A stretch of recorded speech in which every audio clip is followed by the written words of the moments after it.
이거는 아이들한테 사진 찍어가서 한 번쯤은 보여주셨으면 좋겠어요. 뭐냐면 아이들은 많이 불안해요. 많이 급해요. 왜냐면 고3이 처음이기 때문에. 우리 엄마가 처음일 때도 많이 서툴잖아요. 아이들이 고3도 많이 서툴러요. 그래서 뭘 해야 될지 모르고 옆에 있는 친구랑 자꾸 비교하면서 왔다 갔다 할 수 있어요. 아이들이니까 더 어쩔 수 없거든요.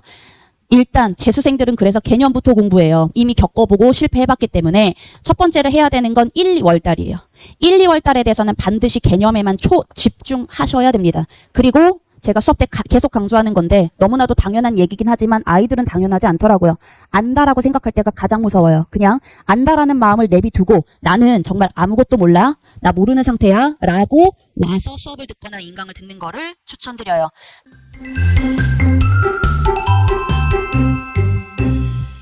안녕하십니까. 최하나입니다. 반갑습니다. 일단은 제가 오늘 설명해 드릴 거는요.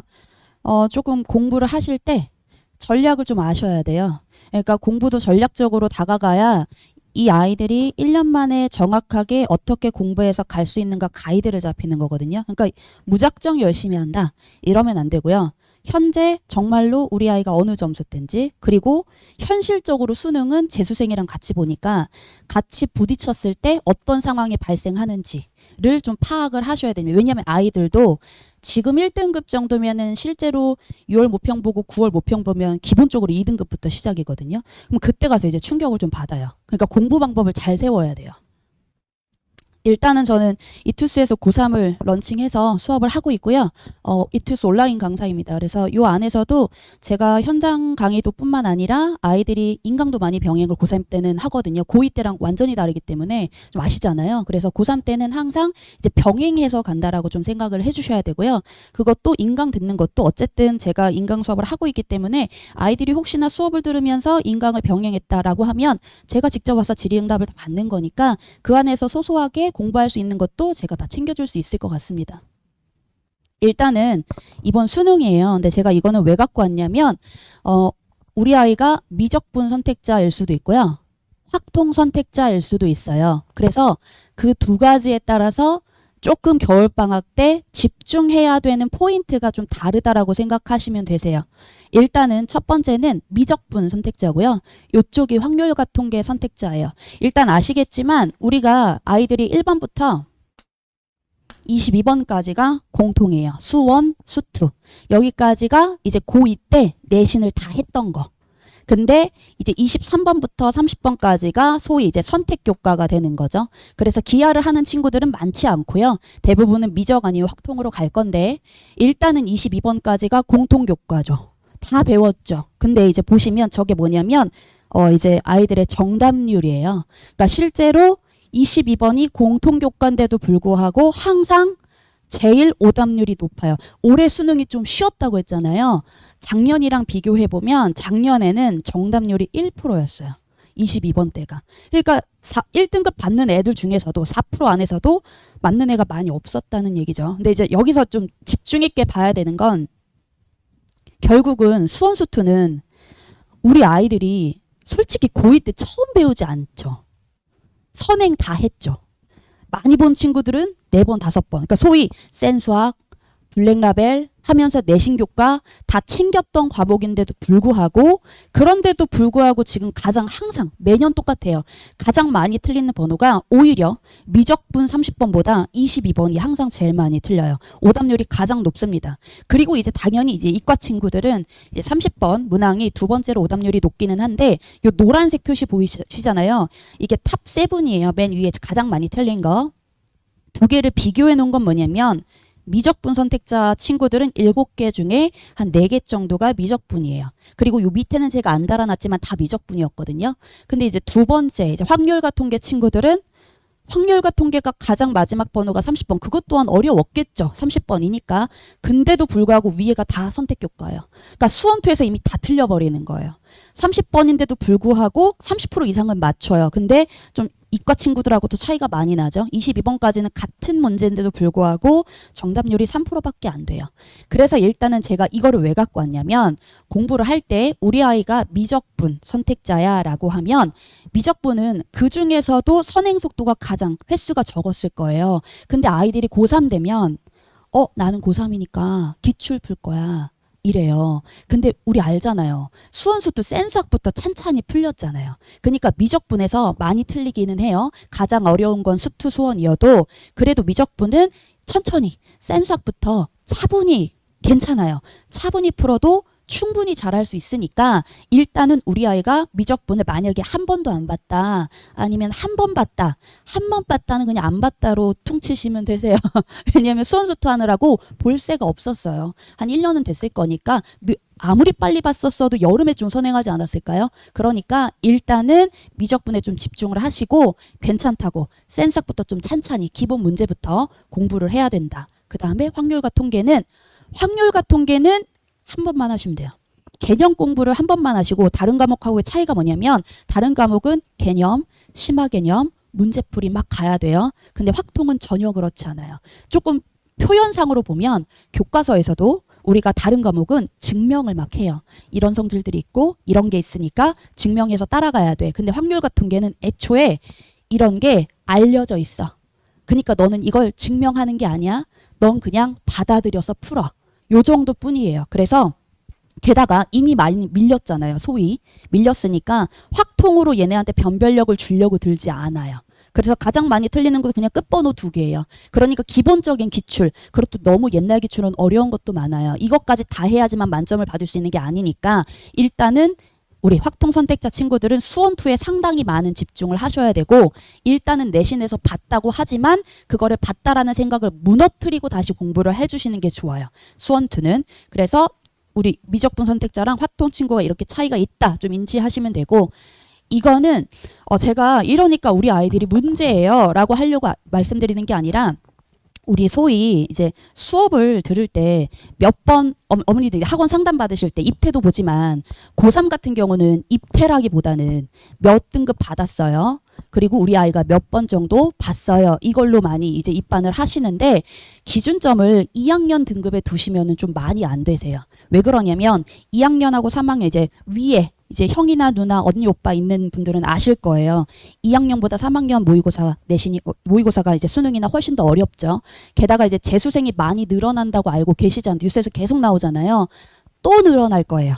왜냐면 이 기조가 변하지는 않을 거여서 한 2,000명 정도가 늘어났는데 문제가 뭐냐면 수학 1등급 중에서 실제로 재수생의 비율은 60% 이상이에요. 특히나 수학이랑 과학. 왜냐하면 과학은 많이 본 사람이 장땡이겠죠. 수학도 똑같거든요. 그래서 수학하고 탐구를 봤을 때 우리가 국어 같은 경우는 모두 다 어려워하는 과목이에요. 그래서 어머님들이 이런 말씀 많이 하세요. 국어는 집 팔아도 안 돼. 국어는 진짜 어렵거든요. 근데 이제 50% 정도. 근데 수학이나 탐구는 많이 본 애들, 재수생이 강세일 수밖에 없는 과목이에요. 특히나 수학보다는 과학이 조금 더 많이 외웠으니까 그건 어쩔 수 없고요. 실제로 봤을 때 우리가 40만 명 정도를 추산을 해요. 실제로 수능 보는 인구를. 거기서 했을 때 우리 아이들이 2.3% 이내 이제 현역이에요. 현역을 40만 명으로 추산하면 그 정도에서 2.3% 정도만 1등급의 비율이 들어가는 거니까 현재 우리 고3 친구들 올라가는 친구들 중에 전체 중에 4%여도 1등급이 수능에선 안 나온다는 얘기예요. 그러니까 반절 정도 더 안에 들어가야 돼요. 그래야지만 실질적인 1등급이 들어가는 거여서 왜냐하면 이거를 알고 덤비는 것과 갑자기 모평 들어가서 아이가 흔들려 버리는 거랑은 차이점이 커요. 왜냐하면 공부는 열심히 하면 되죠. 근데 열심히 하는 친구들이 다 잘 되지도 않고 그리고 주변에 지인분들 많으시잖아요. 원래 잘했던 앤데. 흔들리는 친구들도 많아요. 그래서 멘탈 관리는 정말 중요하거든요. 근데 그 멘탈 관리가 부모님의 역할만으로는 할 수가 없어요. 엄마랑은 감정으로 교류해버리기 때문에 엄마랑 얘기하면 싸우게 되고 아빠랑 얘기하면 싸우게 돼요. 왜냐면 그거 아시잖아요. 밖에서 힘든 일이 있었어? 집에 들어가서 판단을 받고 싶은 게 아니야. 나는 남편한테 소위 저도 이제 남편한테 나는 공감을 받고 싶어. 근데 엄마한테 갔어. 엄마한테 공감을 받고 싶은데 엄마는 막 타박을 하는 거예요. 그래서 그런 것들은 선생님한테 조금 미루셔야 돼요. 그거는 선생님의 역할이에요. 그걸 하는 것들이 이제 인강 같은 거 있잖아요. 아이들이 유튜브로 인강 캐스트 같은 걸 많이 봐요. 그 캐스트 같은 걸 왜 찍냐면 아이들의 정서적인 교류를 해주는 거예요. 그러면서 괜찮아. 할 수 있어. 여기까지만 하면 돼. 1월이니까 여기까지만 해. 2월이니까 여기까지만 하면 돼. 이러니까 다 되더라. 이러면서 교류를 해주는 거거든요. 그러니까 정확하게 어느 정도 선에 들어가야지만 진짜 1등급이 된다. 이것 또한 정확하게 알고 있는 게 좋습니다. 그래서 제가 이제 올려놨어요. 자, 일단은 공부하는 방법이에요. 미적분 선택자들은 2월까지는 미적분 개념에 집중하셔야 돼요. 미적분은 제가 이제 아까 앞에서 제 소개를 인강만 드렸는데 제가 이제 인강만 하는 거는 아니고요. 저 포인트가 되질 않네요. 제가 인강만 하는 건 아니고요. 제가 수업하는 곳이 제가 조금 설명을 드리자면 일단은 제가 제 소개는 안 드리고 바로 시작했네요. 제가 이제 석사를 했는데요. 강남 하이퍼 의대관이라고 있어요. 그러니까 재종에서도 이제 소위 난 조금 삐끗했어. 재수 한번 할 거야 하는 곳이에요. 성적표를 내고 들어오는 곳이죠. 그래서 이제 서울권에서 이제 의대관이 있는 곳은 몇 군데 안 돼요. 그래서 센 학원 중에 하나인데 이 강남 하이퍼 의대관 재종반에 출강을 하고 있어요. 근데 제가 이 말씀을 왜 드렸냐면 그 친구들은 소위 한 2개, 3개 틀려서 왔어요. 근데 그 2개, 3개 틀려서를 미적분에서 틀리는 친구들이 상당히 많아요. 왜 그러냐? 미적분이 선행 속도가 가장 늦으니까. 그럼 그런 친구들은 1월달 조기 개강할 때 뭘 할까요? 자기가 공부를 해봤잖아. 뭘 할까요? 개념 공부를 다시 해요. 왜냐면 공부를 해보니까 개념 짚어야겠다 싶은 거예요. 그래서 일단 그거는 재수생들도 이미 그렇거든요. 그러니까 공부할 때 지금 뭐 하셔야 되냐면 미적분 같은 경우는 급하게 심화 문제풀이나 이런 거 절대로 들어갈 필요가 없습니다. 개념 자체가 상당히 깊은 내용들이에요. 공부하기가 쉽지 않아요. 그래서 일단은 2월까지는 너무 킬러 문제 풀지 마시고 소위 29번, 30번 모의고사 이런 거 있잖아요. 버려도 괜찮아요. 어차피 시간은 충분해요. 그러니까 개념을 충분히 잡도록 공부를 하는 게 제일 1번이에요. 그리고 기출문제 같은 경우는 쉬운 3점이나 쉬운 4점 정도만 충분히 인지를 하더라도 그걸 바탕으로 해서 2월까지 마무리하고 3월달 달릴 때 충분히 문제풀이로서 기출풀이 4점 들어가면서 다 해결할 수 있어요. 그래서 공부하는 방법을 잘 잡아주셔야 되고요. 그리고 이제 내가 미적분이 처음이야? 한 번쯤 봤어? 똑같다고 했잖아요. 기본 문제집 있죠. 기본 문제집, 유형 문제집을 한 권쯤을 병행하는 걸 추천드려요. 이거는 제가 대치동에서 10몇 년을 지금 내신도 다 들었는데 내신을 겪어봐서 알아요. 고3만 한 게 아니에요. 내신도 다뤘어요. 최상위권을 다뤘거든요. 그러면 결국 처음 봤던 친구들이 어떤 상태인지를 알잖아요. 그 친구들 공부시켜서 만들려면 기출만 풀려서는 이게 그냥 밑바닥 없이 위에다 벽돌 쌓은 거예요. 그래서 지금은 괜찮으니까 충분히 한 권씩만 병행을 할 것. 특히나 남자애들이 이거 쪽팔려서 안 풀려고 해요. 그러지 말라고 해주세요. 점수가 안 나오는 게 더 쪽팔린 거야. 괜찮다고. 그래서 일단은 이렇게 공부를 하시고 수투하고 수원인데요. 미적분하는 친구들은 특히나 수투하고 수원에 제가 조금 차이점을 둬요. 이거는 재종하는 친구들도 똑같아요. 재종하는 친구들 실제로 수원 같은 경우는 개념에 막 혈안되지 않아요. 문제풀이로 해결할 수 있어요. 왜 그러냐? 예전같이 이게 수투는 하나의 과목이거든요. 미적분도 하나의 과목인데 수원 같은 경우는 개별적인 과목이라고 생각하시면 돼요. 세 단원 다. 이제 애들은 내신 들어가고 공부해봐서 이 말이 뭔지 알 거예요. 그래서 일단은 수원 같은 경우는 실전 개념으로 합습해도 괜찮아요. 다만 이제 내신에서 우리 아이가 3등급 이하였어 라고 하면 다시 개념부터 초기 개념부터 천천히 잡아주는 게 좋습니다. 그냥 무턱대고 내가 배워봤으니까 문제 풀어야지 라고 하기에는 3등급 정도면 조금 아직 아니에요. 그래서 일단은 우리 아이의 등급대가 어느 정도인지 확인을 하시고 수투는 제가 이제 수업 먼저 말씀드린 건 우리 아이가 한 1, 2등급 계속 받았어. 그렇다면 첫 번째 뭐 아이들이 알 거고 지수로고 삼각함수 수열이 있어요. 가장 못한 단어는 어디야? 그럼 수열이라고 할 거고요. 그 다음에는 삼각함수라고 할 거예요. 꼭 앞부분부터 하지 않아도 괜찮아요. 일단은 수투, 수원 다 공부를 하겠지만 이제 자기가 필요한 단원을 우선적으로 공부해도 되는 곳이에요.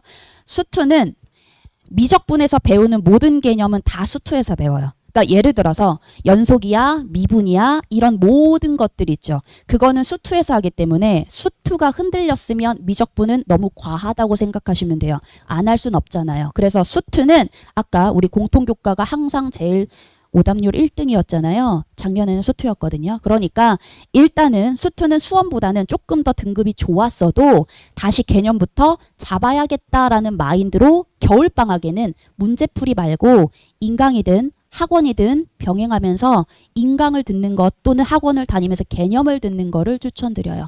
또는 학원과 인강은 병행하는 거 고3 때는 꼭 추천이에요. 왜냐면 모든 아이들이 다 그래요. 3학년 때 이제 겨울 들어오잖아요.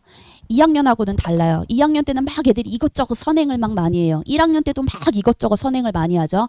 3학년 때는 새로 배운다 치는 건 미적분밖에 없어요. 수원2는 이미 배웠던 거예요. 그래서 예를 들어서 1월에는 수원, 2월에는 수투, 그리고 미적분은 쭉 1, 2월 이렇게 끌고 가면서 과하지 않거든요. 학원을 다니거나 인강을 병행하거나 인강 애들이 결제했을 때 다 듣는 거에 너무 집중하지 마세요. 아까도 말씀드렸다시피 수원 같은 경우 내가 여기 나 수열이 좀 부족했어. 수열 거꾸로 공부해도 충분히 괜찮거든요.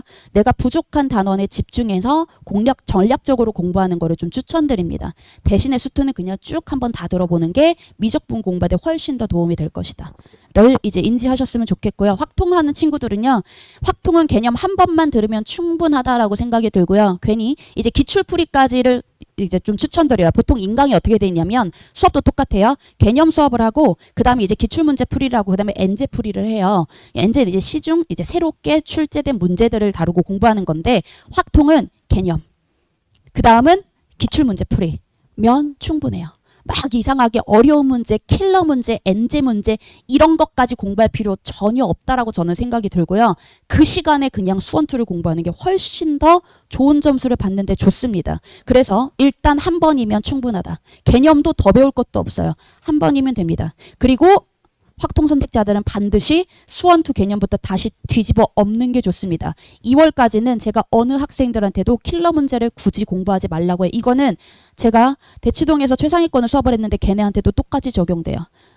그 문제를 풀 줄 아는 거지 그 문제가 요구하는 정말로 깊은 개념을 몰라요. 문제만 풀게 돼요. 그러니까 일단은 급하게 생각하지 말고 2월까지는 그냥 총 개념에 집중을 하자. 그래서 제가 아이들한테도 항상 하는 말이 조급해하지 말자입니다.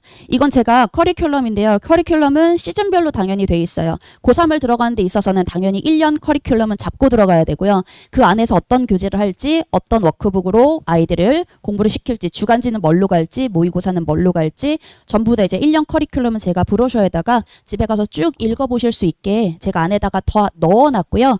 요거는 이제 모의고사나 이런 것들은 전혀 이제 신경 쓰지 않으시도록 공부할 수 있도록 제가 체크를 해놨고요. 혹시나 이제 3학년 들어가서 내신 챙길 거예요. 미적분 내신을 챙기거나 할 건데 그거에 대해서는 제가 기출문제나 이런 것들을 가지고 내신 대비도 할 수 있도록 자료를 제공하고 질의응답 받고 할 거니까 걱정하지 않으셔도 될 것 같습니다. 자, 그리고 이제 제가 요거 어차피 제가 중간중간 계속 어머님들과 교류를 할 거예요. 제가 카톡이나 연락으로도 교류를 하고요. 왜냐면 심적 안정은 정말로 중요해요. 어머님들도 안정감이 있어야 아이들도 안정감을 믿고 따라가는 거거든요. 근데 그거는 제가 전화 상담도 하지만 와가지고 간담회도 하고 궁금한 거 질의응답도 받고 할 겁니다. 자, 그래서 일단은 1년 커리큘럼을 말씀드리는 것보다 이제 당장 1월이니까 1월하고 2월에 어떻게 공부를 해야 할지만 설명을 해드리도록 할게요. 저는 이제 일요일 날 여기서 수원2를 이제 수업을 하고요. 수원2 같은 경우는 일단 모든 고3 수업들은 주 1회 수업입니다. 미적분 같은 경우는 제가 대치동 미래탐구에서 수업을 하고 있는데 제가 대치동 미탐에서는 월수에서 이제 수업을 해요. 근데 그 수업은 미적분을 안 보거나 한 번 본 친구들이어서 2번을 수업해요. 한 번 보거나 안 봤는데 주 1회로 미적분을 끝낸다? 저는 말이 안 된다고 생각을 해요. 아시잖아요. 수학 가르쳐 보셨잖아요. 미적분이 제일 어려워요. 2번은 해야 되거든요. 그리고 뭐 일요일날 저녁에는 거기서 이제 확통 수업을 확통은 1회만 해도 괜찮아요. 부피 자체가 다릅니다. 자, 그렇게 수업을 할 거지만 이제 여기 분당에서는 제가 수원2를 집중적으로 수업을 할 건데요. 일요일날 이제 오전에 수업을 할 겁니다. 다만 이 수업을 할 때 제가 추천드리는 건 인강을 병행하는 걸 추천드려요. 공부할 때 그 정도는 이제 같이 가셔야 돼요. 내신과 같은 사이즈로 생각하시면 안 되고요. 오히려 고3 애들이 고1, 2 애들보다 공부할 시간이 조금 더 많아요. 그래서 전부 다 인강 패스를 끊어서 하고요. 이런 말은 좀 그렇지만 인강 시장은 고3 타겟이에요. 재수생 타겟입니다. 1, 2학년 타겟이 아니에요. 왜냐하면 1, 2학년은 현강을 다녀요. 하지만 고3들은 이제 대형 강의 그리고 인강 선생님들 그리고 인강을 병행하는 수업을 하는 거니까 1, 2학년 때 아이들 공부를 시켰던 모션과 조금 다른 태도를 취하셔야 돼요. 그게 이제 공부하는 방법이라서요. 그래서 일단은 제가 수원2를 수업하면서 주 1회로 8번 이제 쭉 9번 동안 끌고 갈 건데요. 인강을 제가 병행을 시킬 거예요. 이거는 어느 수업이든 항상 이렇게 추천을 드리고요. 고3 들어가서 어느 수업이든 수원2는 주 1회로 진행을 하는 게 맞습니다. 미적분에 집중을 해야 되는 게 맞으니까요. 그리고 국어에 집중을 하시는 게 맞으세요. 국어가 많이 어려워서. 일단은 인강을 집중을 하면서요. 제가 그거에 대한 질의응답은 현장에서 전부 다 받을 거니까요. 걱정하지 않으셔도 되고요. 인강을 들었니 많이는 신경 쓰지 않으셔도 될 것 같습니다. 그것도 제가 다 확인을 할 거니까요. 그냥 어머님께서는 인강 들어라, 이거 여기 들어 라고만 해주시면 될 것 같아요. 이거는 아이들한테 사진 찍어가서 한 번쯤은 보여주셨으면 좋겠어요. 뭐냐면 아이들은 많이 불안해요. 많이 급해요. 왜냐하면 고3이 처음이기 때문에. 우리 엄마가 처음일 때도 많이 서툴잖아요. 아이들이 고3도 많이 서툴러요. 그래서 뭘 해야 될지 모르고 옆에 있는 친구랑 자꾸 비교하면서 왔다 갔다 할 수 있어요. 아이들이니까 더 어쩔 수 없거든요. 일단 재수생들은 그래서 개념부터 공부해요. 이미 겪어보고 실패해봤기 때문에 첫 번째로 해야 되는 건 1, 2월 달이에요. 1, 2월 달에 대해서는 반드시 개념에만 집중하셔야 됩니다. 그리고 제가 수업 때 계속 강조하는 건데 너무나도 당연한 얘기긴 하지만 아이들은 당연하지 않더라고요. 안다라고 생각할 때가 가장 무서워요. 그냥 안다라는 마음을 내비두고 나는 정말 아무것도 몰라. 나 모르는 상태야 라고 와서 수업을 듣거나 인강을 듣는 거를 추천드려요. 공부를 해야 되는 거거든요. 수학이라는 걸 공부를 해야 되는 거니까 일단 기출 같은 경우는 풀었어도 다시 한번 쫙 하는 겁니다. 제가 인간계에서는 시그니처 강좌가 있어요. 내가 가장 강세라고 하는 거. 물론 개념은 누구보다 잘 가르치거든요. 하지만 다 잘 가르친다고 하니까 저는 시그니처 강좌를 문제풀이에다 놨습니다. 왜 그러냐? 문제풀이 강좌는요. 제가 교재를 출판하고 나서 선생님들이 좀 많이 사셨어요. 왜냐하면 이런 팁들도 있어? 이런 것 때문에. 우리 준킬러가 대세라고 어머님들이 많이 들으셨잖아요. 그거를 듣고 준킬러가 대세래 이렇게 끝나시면 안 되세요. 그게 무슨 말이냐면 결국은 중간 과정이 복잡해진단 말이에요. 중간 과정이 복잡해져서 아이들이 실제로 12번, 13번, 14번, 15번 앞에 문제잖아요. 거기 문제를 푸는 데 있어서 계산 과정이 길어지는 거예요. 그래서 중간 때 애들이 너무 많이 힘들어요. 중간 때 애들은 특히나 2등급, 3등급, 4등급 요 친구들은 문제를 전개하는 힘이 많이 약해요. 그렇기 때문에 시험장 들어가면 더 긴급하죠. 더 긴장되죠. 이게 안 되는 거예요. 그래서 준킬러가 대세다. 즉 문제풀이 과정이 길어졌다. 그럼 어떻게 해야 되냐? 줄여야죠.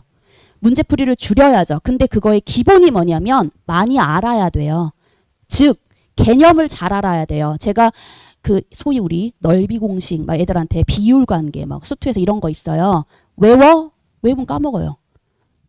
왠지 알아야죠. 그래서 제가 개념 수업할 때 항상 하는 게 뭐냐면 이건 수학적 개념으로 이게 이렇게 나올 수밖에 없어. 그러니까 이렇게 우리는 외워야 돼. 수학도 암기예요. 외우고 근데 그냥 외워가 아니라 개념에 입각해서 이렇게 증명을 했어. 그러니까 우리는 이거 외워야 돼. 실제 기출풀이에는 이렇게 적용이 될 거야. 그래서 제 시그니처 강좌가 기출문제 풀이 강좌예요. 개념 다음에. 그 강좌가 왜 시그니처 강좌냐면 한 문제를 2개, 3개의 풀이법으로 제시해요. 즉 이 한 문제를 푸는 데 있어서 하나의 무기만 갖고 있는 게 아니에요. 무기는 많아야 돼요. 내가 전장에 갔는데 칼 하나만 댕강 들고 가는 거랑 칼도 있고 방패도 있고 투구도 있고 총도 있고 이거랑 싸울 수가 없어요. 결국은 문제를 푸는 방법론이라는 건 아이들한테 무기를 심어주는 거예요. 시험장 들어가면 뭐가 내가 잘 먹힐지 몰라요. 어떤 생각이 잘 날지 몰라요. 그러니까 교과서대로만 말도 안 되는 생각이라고 합니다. 일단은 교과서는 너무 중요해요. 그래서 제가 수업할 때 항상 교과서 개념을 먼저 짚어요. 인강도 다 그랬어요. 교과서 개념을 짚고 그 다음에 제가 원픽이라고 하는데 최연아니까 원픽이라고 하면서 저만의 특별한 풀이법, 특별한 개념 그리고 문제를 바라보는 관점을 새로 잡아주는 거예요. 그래서 2가지를 다 해요. 개념을 잡고 교과서 개념을 잡고 그 다음에 수능 개념을 잡고 그래서 기출풀이를 제가 2개, 3개 풀이법으로 합니다. 아이들한테 장점은 첫 번째 무기를 심어줄 수 있잖아요. 난 다양한 무기가 있어가 되는 거고요. 2번째는 뭐가 되는 거냐면 한 문제를 바라보는 관점이 많은 거예요. 이게 사람 사는 것도 똑같거든요. 어떤 하나의 현상을 바라볼 때 다각도로 보는 사람이 있고요.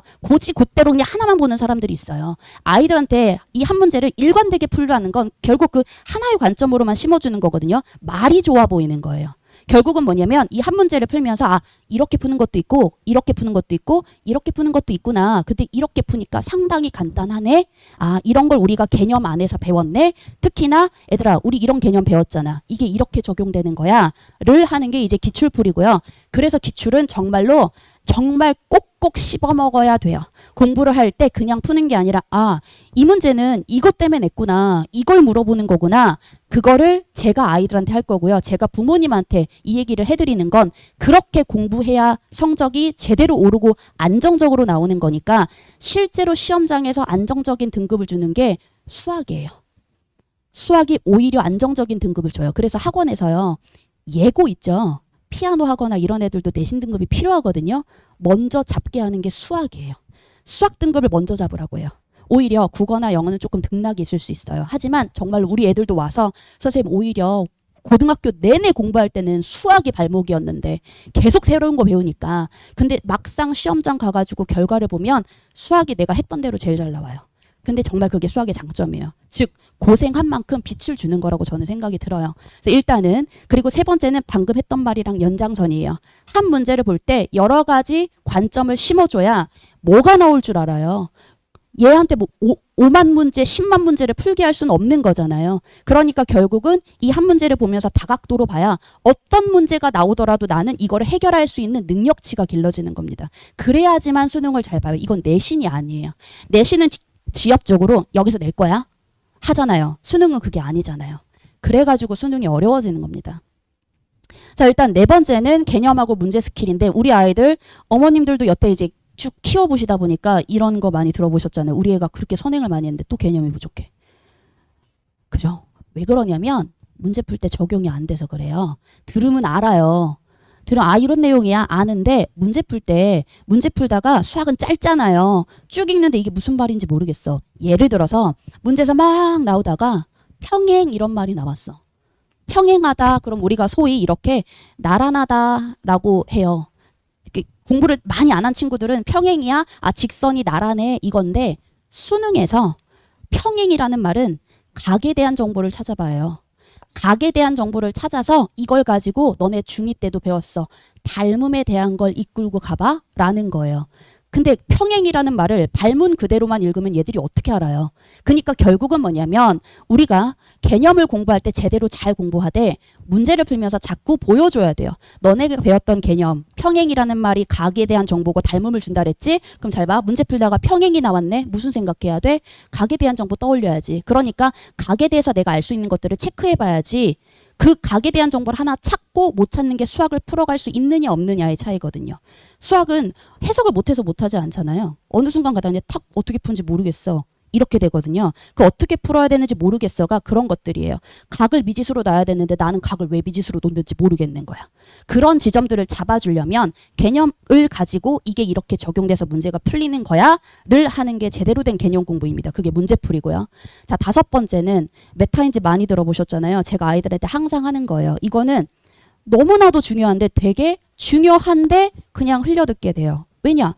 그런 것 같아. 중요한 것 같아. 이러고 넘어가니까 점수에는 영향을 미치지 않을 것 같아서 그냥 뭐 하나 개념을 더 아는 게 중요할 것 같아서. 근데 그렇지 않아요. 왜 그러냐면 메타인지는 제가 이거 왜 메타인지라고 이름을 달았냐면 예를 들어서 우리 아이들이 내신을 봤어요. 수원에는 삼각함수라는 걸 아이들이 공부해요. 근데 삼각함수를 하다 보면 어떤 과정이 나오냐면 뭐 얘네를 치환해서 고1 때 수학상에서 2차 부등식이라는 걸 배웠어요. 근해 분리 이런 걸 배웠어요. 그럼 나는 삼각함수까지는 잘 이해했어. 근데 내가 이게 근해 분리를 못 푸는 거야. 근데 애들은 내가 이게 수원을 못 푼 줄 알아요. 그러면 왜 이게 중요한 거냐면 결국 고3이라는 과정은 계속 문제를 풀고 개념하고 문제 풀고 하잖아요. 그거 왜 하냐면 문제를 풀었어. 내가 여기가 약해? 이걸 채워야 되잖아요. 그럼 채우려면 기본 전제는 내가 뭐가 부족한지 알아야 되잖아요. 근데 뭐가 부족한지 모르니까 내가 수원을 풀었는데 수원이 틀렸으니까 내가 수원이 부족한지 알고 수원만 채우고 있는 거예요. 근데 얘는 수원이 부족한 게 아니라 고등수학 상 내용이 부족한 거예요. 여기서 또 헷갈리시면 안 돼요. 그럼 고등수학 상을 처음부터 끝까지 다 공부하냐? 그렇지 않아요. 소위 우리 고등학교 애들 복소수 아예 까먹었어도 수능 만점 받는데 전혀 지장 없어요. 상관없습니다. 고등수학을 다 알아야 되냐? 전혀요. 집합을 심한 문제까지 잘 풀어야 되냐? 전혀요. 그렇지 않으셔도 됩니다. 영어 단어 외우듯이 공부하는 거예요. 고1 과정은. 얘가 아까처럼 뭐 근해 분리를 까먹었어? 그럼 그 부분만 다시 개념 정도만 복습하면 돼요. 그리고 우리 정석 같은 거 보면 맨 위에 그냥 필수 예제 문제 있잖아요. 그 정도 하나만 풀어보고 이런 내용이구나 하고 채우는 겁니다. 그래야지만 얘가 구멍을 채우는 거지 되게 구멍을 채워야 된다가 중요한 건 아시는데 아이들도 알아요. 방법을 모르니까 그게 계속 똑같은 상황이 발생되는 거예요. 그래서 우리가 구멍을 채우는 건 정확하게 내가 무슨 단원을 틀렸는지를 아는 것부터가 중요하다를 기억해 주시면 될 것 같습니다. 이제 제가 수업 설명만 하고 이제 내려갈 건데요. 일단은 첫 번째는 수학은 제가 아무래도 수학 선생님이지만서도 질의응답이 가장 중요해요. 질의응답은 피드백이에요. 얘가 내가 뭘 몰랐고 그걸 채워나가는 과정인데요. 일단 질의응답 시스템은 담임조교 시스템이 있습니다. 이게 뭐냐면 제가 대치동에서도 제가 정말로 제일 먼저 한 것 같은데 조교를 앉혀놓는 것과 이 조교한테 담임을 주는 거는 달라요. 왜냐면 내 새끼가 돼요. 그냥 무작정 와서 질의응답을 받으면 질문이 올 때까지 기다려요.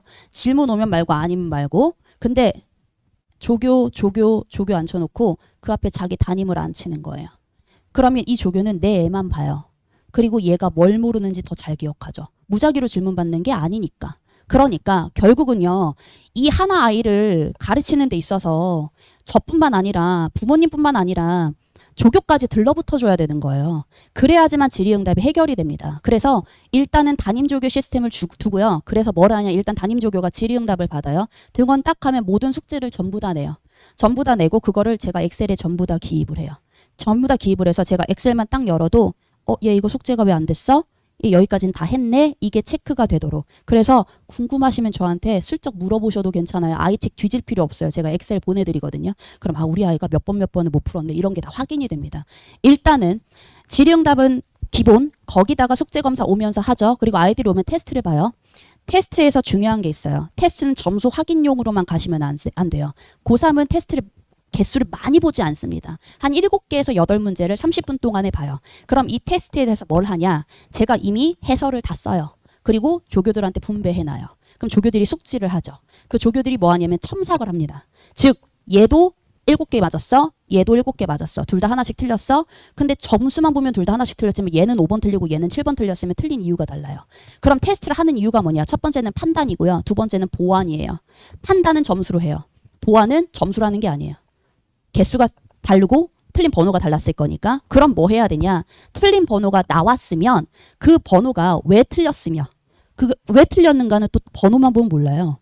과정을 봐야 돼요. 얘가 그냥 냅다 찍었는지 아니 진짜로 정말 계산 실수인지 2 더하기 3을 6이라고 했는지. 근데 그런 것들은 다시 풀어올 이유가 없어요. 그냥 계산 실수한 부분만 잡으면 돼요. 실수하는 방법만 잡으면 돼요. 그러니까 결국은 조교들이 첨삭을 쫙 해요. 첨삭을 쫙 하면서 얘가 이래서 틀렸구나 자기 담임 애들 걸 챙기는 거예요. 그러면 조금 더 잘 확인할 수 있겠죠. 숙제 검사할 때 확인했죠. 질의응답할 때 확인했죠. 테스트 보면서 또 한 번 확인했죠. 그러니까 조금 더 얘에 대해서 집중도 있게 되는 거고요. 그거를 다 기록을 해놓습니다. 저도 물론 확인을 하고요. 그리고 이제 그거를 부모님께 성적표로 발송해 드리는데 제가 성적표 발송할 때는 수업 끝나고 이제 조교들이 이게 전부 다 카톡으로 발송을 해드려요. 근데 그 안에서 우리 아이가 숙제를 어떻게 해왔으며 그리고 어느 번호를 틀렸으며 이 번호는 어떤 문제에 대한 번호입니다로 끝나지는 않고요. 그래도 부모님도 아시는 게 좋을 것 같아서 이 문제는 이렇게 해서 틀렸는데 제 교재에 어디 부분을 학습을 하면 이게 보완이 된다. 를 피드백을 해드립니다. 그리고 그거는 한 달이 끝나고 나면 자기가 틀린 거 어차피 8개밖에 안 되기 때문에 자기가 틀린 건 싹 다 모아서 월 말에 다시 한번 확인을 해요. 그러면 제대로 인지했나 안 했나 다시 한번 까먹을 때쯤 공부할 수 있습니다. 그게 제가 테스트를 하는 방법이고요. 그리고 부모님께는 매 수업마다 카톡으로 좀 성적표가 장황해요. 잘 구체적으로 보실 수 있도록 속속들이 아실 수 있도록 확인을 좀 드릴 수 있고요. 이걸 가지고 아이들을 쪼아대지 않으셨으면 좋겠어요. 숙제에 대해서도 제가 몇 프로 했는지 어쨌는지를 알려드리거든요. 그거를 쪼아대지 마시고 저한테 연락을 하세요. 우리 애가 숙제가 만약에 이만큼 안 됐어요. 애를 조지 마시고 저한테 우리 애가 숙제가 이렇게 안 됐는데 어떡하냐. 어떻게 피드백을 해야 될까요? 어떻게 우리가 얘를 공부하도록 만들어야 될까요? 이런 거를 저랑 상의하셨으면 좋겠어요. 그리고 이제 두 번째는 제가 이제 언제나 24시간 이내 질의응답 해결합니다. 제가 이제 요 커리큘럼의 마지막인데 아이들은 질의응답을 기다리는 거를 힘들어해요. 너무 많이 오래 기다리면 자기 공부 스케줄에 맞지 않아요. 근데 다만 질의응답의 방향은 넓혀 놓으셔야 돼요. 애들이 생각보다 고2보다 애들이 분위기에 많이 휩쓸리죠. 고3 되면 다 그렇게 공부하고 있어요. 옆에 공부 안 하던 운동부도 공부한다는 게 고3 초기예요. 근데 이제 고3 때는 아이들이 전부 다 학원 다니고 뭐 하고 주말에는 바쁘고 하기 때문에 자습 시간은 많아지거든요. 다만 현장 질의응답하고 온라인 질의응답 두 가지 트랙을 써요. 왜냐면 저를 매일 보는 게 아니잖아요. 하지만 매일 질문하고 싶을 수도 있잖아요. 주일에 만나지만. 그래서 첫 번째는 수업 전후, 저는 너무 아침이니까 수업 후에 이제 질의응답 시스템이 있고요. 그리고 나서 온라인 질의응답 시스템이 추가로 있습니다. 제가 이제 현장 질의응답 같은 경우는 우리 아이들 상황을 봐서 이제 잘 조절을 할 거예요. 한 명도 빠지는 애가 없도록 질의응답 할 수 있도록, 현장에서 할 수 있도록 제가 체크를 할 거고요. 온라인 질의응답은 온라인으로 저한테 카톡이나 홈페이지에다가 질의응답을 올려놓으면 제가 직접 답변을 해요. 대신 24시 바로 답변은 저도 수업을 하니까 바로는 안 되지만 24시간 이내 답변을 하고요. 또는 이 친구가 선생님 이거는 진짜 무슨 말인지 전혀 모르겠어요 하는 것들은 제가 아이패드로 영상 촬영을 해가지고 전송을 해요. 그러면 이 친구는 해설지 문자만 보는 게 아니라 5분 10분에 해당하는 그 문제에 대한 영상을 듣기 때문에 현장 질의응답하고 똑같아요. 제가 옆에서 설명해 주는 것과 같으니까. 그래서 제가 여자아이들 남자애들은 그냥 바로바로 답변하면 속 시원해 하거든요. 근데 여자아이들 같은 경우는 자기만의 스케줄이 좀 있어요. 내 스케줄대로 공부해야 되는 게 있고, 그리고 또한 우리 아이가 한 방에 잘 못 알아듣는 애야. 그럴 수도 있어요. 그리고 이 친구는 이 문제 난이도가 어려워. 그럼 100%한 번만에 안 되거든요. 그런 경우는 온라인 질의응답 너무 좋아요, 어머니. 왜냐면 안 할 것 같잖아요. 애들 다 해요. 왜냐면 제가 조회수를 보기 때문에 얘가 질문인데 얘가 조회수가 없으면 얘가 문제인 거잖아요. 그래서 개별 질문이니까. 그래서 그 조회수에 대해서 제가 다 확인을 하기 때문에요. 일단은 아이들이 온라인 질의응답의 장점은 여러 번 들을 수 있고요. 조금 멈출 수 있어서 정확하게 할 수 있습니다. 그래서 현장 질의응답만 너무 좋다라고 생각 안 하셔도 괜찮아요. 온라인도 충분히 잘 활용할 수 있다. 뭐 복습 영상이나 이런 거는 다 하시는 거니까요. 제가 요거는 공부 잘 할 수 있도록. 그래서 제가 그 브로셔 드렸잖아요.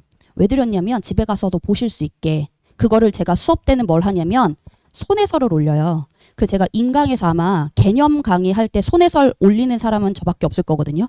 즉 모든 교재에 있는 문제를 손해설로 다 주기 때문에 아이들은 수업 때 저한테 집중해요. 쓰려고 혈안이 되지 않아요. 막 받아 적지 않고요. 이렇게 듣고 있다가 비교해요. 아, 이런 내용이야? 여기만 첨삭. 하고 집에 가서 복습해요. 그러니까 영상을 다 확인해 가면서 공부할 필요가 전혀 없고요. 그냥 손해설만 봐도 제가 손해설을 짧게 안 써요. 왜냐면 이거는 해설이지 내가 잘 풀었다를 보여주고 싶은 게 아니에요. 중간중간 설명을 다 손으로 써놓기 때문에 아이들이 그 부분에서 모르는 거, 손해설을 봤는데도 잘 기억이 안 나? 그런 부분만 저한테 질의응답을 하거나 아니면 복습 영상 잠깐 체크만 하거나 그렇게 공부를 하시면 훨씬 시간 단축이 될 겁니다. 그래서 제가 반드시 하는 게 손해설 주는 거예요. 공부할 때 정말 효과적입니다. 이거는 제가 아이들한테도 항상 약속하는 건데요. 어머님들한테도 어쨌든 제가 여기 올라온 거는 어머님들에 대한 약속이에요. 그리고 제가 이게 브로셔를 드리거나 설명해야 하는 건 제가 이렇게 하겠습니다에 대한 약속인 거죠. 저도 이제 아이들과 어머님한테 약속을 드리는 건 그 많은 학원과 많은 강사 중에 선택을 하셔야 돼요. 그 선택에 따라서 부담감이 좀 있으시잖아요. 우리 아이 공부를 시켜야 되고 이제 고3인데 좋은 선생님 선택해 줘야 되는데 모든 선생님들은 다 좋은 선생님이라고 생각을 합니다. 만약 저를 이제 선택해서 우리 아이가 저랑 만나게 된다면 이 아이의 선택이 정말 그냥 최선의 선택을 했다가 아니라 아 진짜 잘 선택했다. 1년 잘 보냈다 할 수 있도록 정말 후회 없게 공부 1년 마무리할 수 있도록 제대로 잘 가르치고 잘 관리해서 대학 잘 보내보도록 하겠습니다. 감사합니다.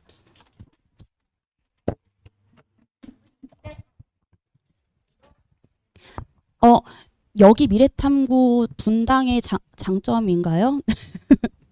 아직 이제 고3이 많지 않아요. 그래서 모집해봐야 알겠지만 인원이 많을 것 같지는 않아요. 네, 올해, 네. 네, 네, 맞아요.